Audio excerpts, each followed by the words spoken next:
কোরবানি আমাদের সমাজে অনেক সময় সামাজিক মর্যাদার প্রতিযোগিতায় পরিণত হয়। কোরবানির এই বিচ্যুতি কিভাবে রোধ করা যায়?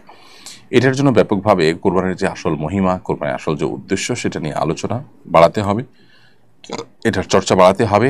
কোরবানি যে আসলে ত্যাগের কথা বলে, কোরবানি যে আসলে স্যাক্রিফাইসের কথা বলে, এখানে যে আল্লাহর উদ্দেশ্যে নিবেদনের কথা বলে, সেটা আলোচনা করতে হবে। আল্লাহ বলেছেন কোরবানি সম্পর্কে, ইন্নামা ইয়াতাকাব্বালুল্লাহু মিনাল মুত্তাকিন, আল্লাহ মুত্তাকিদের কোরবানি গ্রহণ করবেন, তাদের কোরবানি আল্লাহ রাব্বুল আলামিন অ্যাকসেপ্ট করবেন। সো কোরবানি যদি আল্লাহর জন্য না হয়, মুত্তাকি হিসাবে কোরবানি যদি করা না যায়, তাহলে সেটা আল্লাহর কাছে গ্রহণযোগ্য হবে না।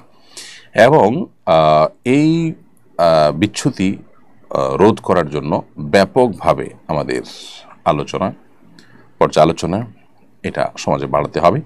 এবং এ ধরনের কোরবানিকে নিয়ে আমরা দেখি যে পজিটিভ অনেক নিউজ করা হয়, যে বড় গরু কোরবানি করেছে, এতগুলো বড় গরু কোরবানি করেছে, পলিটিক্যাল লিডাররা, তারপরে বিভিন্ন ব্যবসায়ীরা সামাজিক মর্যাদা বৃদ্ধি করবার জন্য তারা এটা প্রতিযোগিতা হিসাবে করে থাকেন।